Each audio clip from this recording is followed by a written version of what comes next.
جس خواہش کو تم اللہ کی رضا کے لیے رد کر دیتے ہو وہ اسی خواہش پر راضی ہو کر اسے تمہارا مقدر بنا دیتا ہے۔ جب آپ رب سے محبت کرتے ہیں تو وہ آپ کے دلوں میں صرف انہی لوگوں کو بسنے دیتا ہے جو آپ کی محبت کے قابل ہوتے ہیں۔ جس سے محبت کی جائے اس سے مقابلہ نہیں کیا جاتا ہے۔ کسی کو پا لینا محبت نہیں بلکہ کسی کے دل میں جگہ بنا لینا محبت ہے۔ 3 چیزیں انسان کو اللہ سے دور کر دیتی ہیں: اپنے عمل کو زیادہ سمجھنا، اپنے گناہوں کو بھول جانا اور اپنے آپ کو سب سے بہتر سمجھنا۔ 4 چیزیں جنت کی طرف بلاتی ہیں: صدقے کو چھپا کر دینا، مصیبت کو چھپانا، والدین کے ساتھ نیکی کرنا اور لا الہ الا اللہ کہنا۔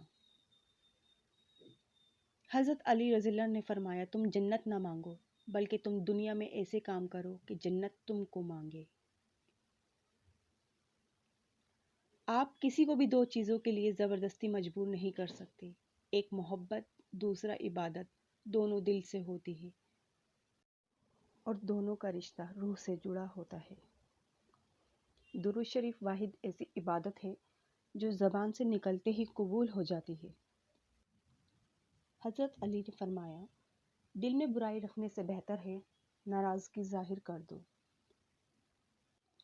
معافی مانگنا یہ ظاہر نہیں کرتا کہ آپ غلط اور دوسرا صحیح ہے، بلکہ یہ ظاہر کرتا ہے کہ آپ کے رشتے کی اہمیت آپ کی انا سے بڑھ کر ہے۔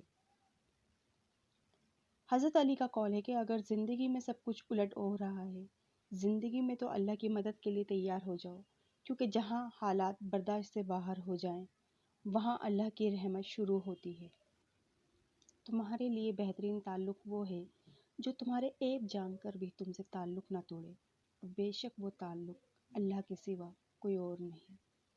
خاموشی عظیم نعمت ہے، خاص طور پر اس وقت جب اختلافات زیادہ ہوں، آوازیں بلند ہوں، علم کی کمی ہو اور دلیل کی کوئی اوقات نہ ہو۔